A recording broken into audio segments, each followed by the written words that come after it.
France 24 debate. On Monday, the football world converged on Zurich to toast the best footballers of 2012. Most notably, Lionel Messi's record 4th consecutive Player of the Year award, the Barcelona striker eclipsing Gerd Muller's record of most goals in a single calendar year. Other records, though, broken in 2012. Manchester City breaking the bank en route to the Premiership title, running up a record £97 million deficit.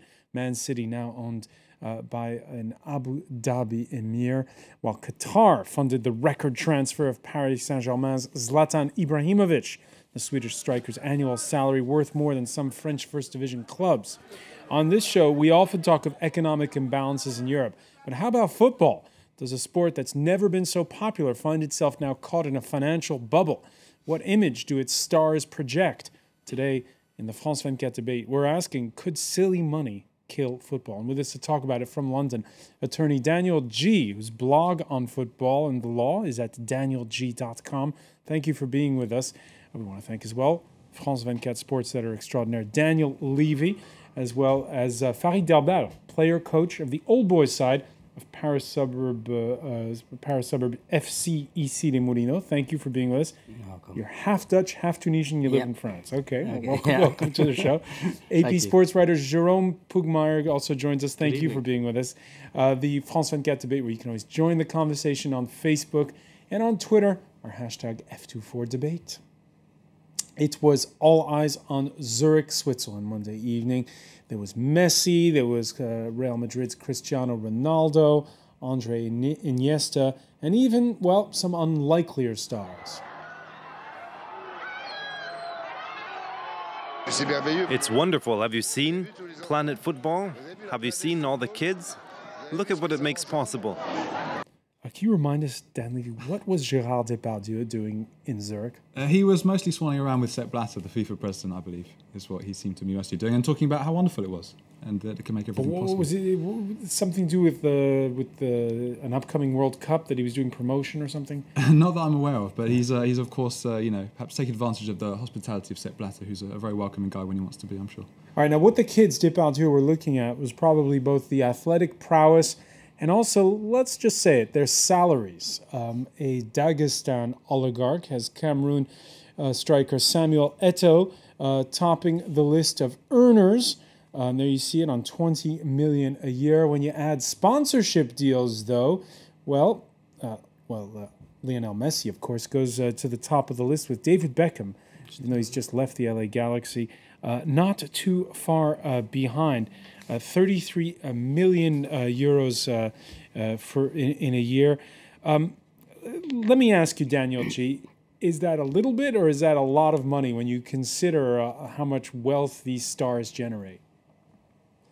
I think it's fair to say that it's an awful lot of money, but I think if we're taking any example, like a very small number of the top football stars in world football, then we're talking about large sums just in any industry being paid a large amount. It's probably more in the public and the world sphere than probably the top earning doctors or the top earning lawyers, in fact. But I, for one, wish I was on that sort of money. Unfortunately, my football skills aren't quite as good as Lionel Messi's, but I'm still always hopeful the scouts are going to come to my Sunday League football team to scout me accordingly. Farid Derbal, do they deserve that kind of money? It's difficult to say because they deserve it in a way because there's money behind it afterwards. So they sell a lot of shirts, they did a lot of promotion, and they make team win and things like that. So. And as he said, only a few stars earn that money. I mean, we're not talking about 2,000 people. We're talking about 20, 30 guys maybe in the whole world. So it's not that exaggerated. It's also interesting to see image-wise how it's playing out. Messi wins the Golden Ball the last 4 years running. On Facebook, there's a photo doing the rounds to show that it's his Real Madrid rival who's doing the business on sponsorships, Cristiano Ronaldo. So it's interesting here because Jérôme Pugmeier, you got one cast as the good guy and the other as the bad guy. Is that the story? Well, I mean, I don't think Cristiano Ronaldo is necessarily a bad guy, but I think Messi comes across in the public eye as someone who's possibly more humble because of the way he acts on the football pitch. Ronaldo's been kind of known for some histrionics, berating teammates, whereas Messi's very kind of placid guy. I think they're pitting them against each other because of the rivalry that already exists between Barcelona and Real Madrid, but I don't think it really goes beyond that. When we look at that awards ceremony that took place Monday evening, all the talk obviously is about Messi. Daniel, when you look, for instance, it was the United States' Abby Wambach who won Best Female Player of the Year. Not on the same kind of money. Not earning the same kind of money, exactly. How much should we be talking about her?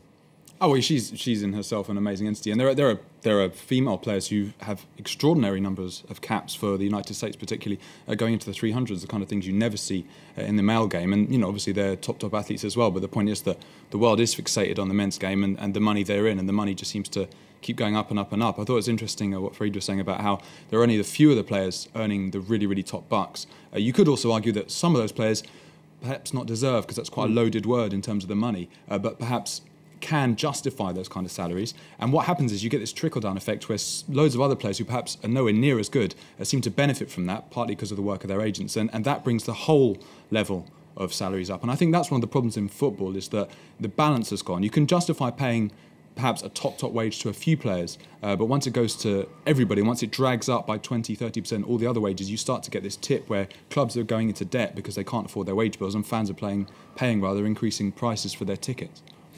Is football become, would you say, Daniel G., unmanageable in some instances? I think it's always very, very difficult to come up with sweeping statements like that. And if for example, we take the Premier League, who I have the most experience of and knowledge of, really, rather than any other European leagues, I can see from some points why some would say football has become unmanageable, at least from a financial perspective. And that, I think, is part of the reason why UEFA has brought in, and I'm sure we're going to talk about in a little more detail, the financial fair play rules, simply because some clubs are making losses year on year. They become slightly unsustainable as clubs. They build up greater debt. Some go into administration. Some come out the other side. Most come out the other side. But where does that lead, or leave rather, the competitive balance between clubs and leagues within Europe and within the world? So in terms of manageability or otherwise, I think there are some corrections that are currently taking place. And I think it's fair to say that UEFA and to some extent some national associations are at the forefront of such reforms. All right, so there are reforms underway. We're going to talk about them in a minute more in detail. Other changes taking place. We talked a minute ago about how the women's game has grown in a few days. Teams like Ethiopia travel to South Africa for the African Nations Cup. The Walia Antelopes back in the tournament for the first time in 31 years. Now, there's been a calendar change, Daniel, and again, it seems to be all about money.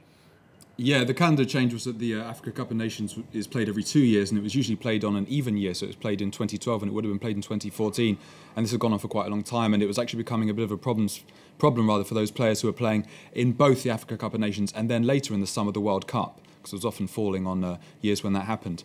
And so they decided to shift it to uneven years, to odd years, so that this clash wouldn't happen and the players wouldn't be overly exhausted come the end of the season. And you could have thought, well, they might then, if they play in 2012, the next one would be 2015, but they're actually playing, as you say, just a year later in 2013. And the reason for that supposedly was because some of the federations involved couldn't do without the money that those kind of tournaments and those kind of games generate for their national sides and the federations behind them. And so they decided to play two in the space of a year rather than wait 3 years because they needed the cash. One of the, I guess you could say, one of the allure of the African Nations Cup for some is, even though the quality of the football is not as high as what you might see in the Champions League, for instance, there is still that sort of spirit of old-time football that you find that some people sort of yearn for, it seems, here in Europe. Yeah, well, people in Africa, they live for soccer, for football. Most of the countries are poor countries. So it's like Argentina, like Brazil. They the whole day they talk about soccer. They want to see soccer on TV every day, every weekend. They follow. They know all the championships in Europe. They know them, inside out. It's just they live for that because they don't have anything else. In Europe we have many different things we can do, in the weekends, and over there they don't have many things. So usually they turn to soccer because that's a sport that you usually see on TV. So and the stars, those are the ones that you see also. So they usually look at that, you know. It's their big chance to see their stars up close. Daniel G, when I was growing up, back when the dinosaurs roamed, there was the only chance you had to see your favorite players was when the national team played in friendlies and the such. Now you have football 7 nights a week. Does that change the enjoyment of the game? Well, I say one as a fan and then secondly as a lawyer, at least from a fan's perspective. If I can't get to certain games, and I'm in London as a Liverpool fan, born and bred in Liverpool and moved down here a few years ago, it gives me great opportunities to still watch and follow my team, even though I can't get to Anfield on a weekly basis. Now, from a legal or regulatory perspective, it brings in all types of queries, like, for example, what point does saturation point reach where people start switching off because there is too much football on television? So, for example, in the UK, 2 or 3 games on a Saturday, 2 or 3 games on a Sunday, 1 on Monday, possibly Champions League Tuesday, Wednesday, Europa League Thursday. Friday possibly is the day of rest, and then Saturday starts all over again. But the broadcasters pay significant sums to be able to get broadcasting revenue through advertising and get eyeballs watching games. So in some ways, the broadcasters are calling the shots, but in the end, the trickle down again is to the clubs and the players because in a way and in some form, they pay their salaries. Yeah, I mean, I think, you know, we can talk about saturation point. We certainly haven't reached it yet because the TV deal, something which I'm sure Daniel Gee could tell us all about, are just going through the roof constantly. I mean, especially the most recent Premier League deal where, you know, they signed a 3-year deal for £3 billion just for the domestic rights. You know, the numbers are staggering. They go up every time. That was a 70% increase on their last TV deal. And clearly people still have a huge appetite. And also these leagues are spreading further and further abroad, further globally, and there are still more markets to be taken advantage of, as they'd say. So, Jerome Pugmar, when you're the AP sports writer, it makes for a more grueling schedule. Does it mean if we haven't reached saturation point, it just means that there are more football widows, women who don't see their husbands because they're always watching football? I think there is a saturation point, actually. I think you started seeing it a few years ago in the Champions League when the Premier League teams were so dominant in Europe. You're getting Chelsea against Liverpool 4 times a season, Liverpool, Man United, Liverpool, Chelsea 4 times a season. In the Liverpool, Man United, not in the Premier League, not in the Champions League, but Chelsea, Man United, you got that 4 times. You had Liverpool, Arsenal in the Champions League knockout stages as well as the Premier League.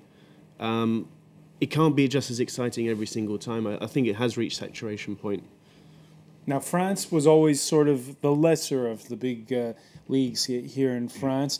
All that seems to have changed in the last couple of years, ever since Qatar took an interest in Paris's club, Paris Saint-Germain, with the €40 million signing of Swedish striker Zlatan Ibrahimovic. When he talks about that signing, this is how Zlatan explains it.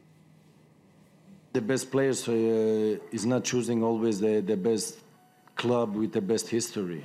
They're choosing also the new projects and the exciting things. So, but that's positive for the football because then you get a domino effect in the football. Like all the best players doesn't go to the best clubs.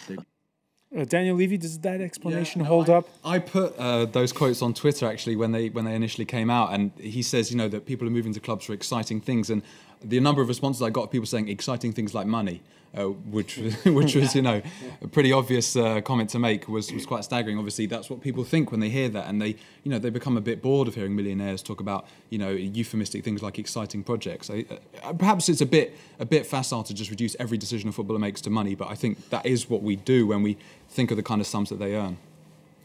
I think Milan needed to sell Ibrahimovic and Thiago Silva. That was made clear. I don't think Paris Saint-Germain would have been the only suitors. So why did they come here?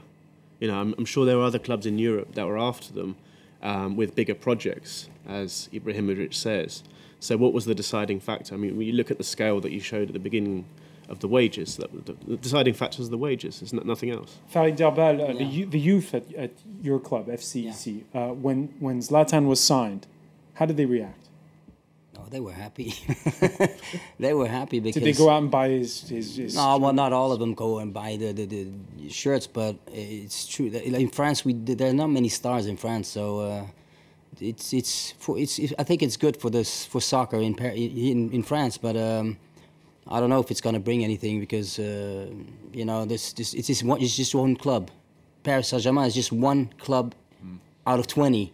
And if you want to make the competition attractive, you have to have at least 4 or 5 clubs that have the same level. So, and that's kind of the paradox in a way, that if you have one club that has kind of seemingly limitless money, you have a problem. If you have 4 or 5 or 6 of them, you have suddenly a competitive league again. And some people would argue that, you know, financial fair play is a good thing. These are the rules that constrain your spending relative to your revenues, because it allows clubs, you know, to kind of level the playing field in a way, and it means that clubs who have bottomless pockets, as it were, can be kind of caught by those chasing them behind them with more natural financial resources. But then at the same time, some would argue that the only way that some clubs like PSG, for example, can compete with a Man United or a Real Madrid, who have greater natural resources and that will never be matched by PSG, is through the backing of a billionaire, because Man United have a bigger brand, have a bigger fan base, have a bigger stadium, and they'll never be caught unless they have this kind of artificial, what Arsene Wenger has called financial doping.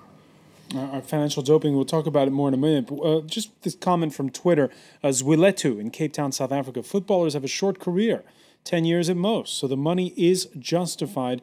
Crowd pullers must benefit. So an endorsement there for the way things are going. And it was interesting to see in the newsroom this morning the cultural divide. For Anglo-Saxons, they shrugged it off. More money? Great. The French were like... They used to, yeah. Is it the same in your newsroom, where there's sort of a divide over the money issue when it comes I think money issues are more sensitive in France in all walks of life in every part of society than they are in England, for cultural reasons. Not really going to get into that now. But in England, if you say a player's joined on 100 grand a week, they'll say, okay, who is he? You know, oh, who does he play for? And there's about 7 of them, you know. But in France, for some reason, it causes kind of a feeling of almost panic amongst people, like, oh, he shouldn't be earning this much money, you know. But I think it is justified if a player earns money for the reason that his career can end like tomorrow. I mean, he could break his leg. How many players were released by clubs after they got injured and never got another chance somewhere else? So, yeah, if players push for higher wages, you can understand that as well. All right, and when we come back, we're going to pick up on your point about financial fair play, new rules that apply beginning next season. Stay with us. This is the France 24 debate.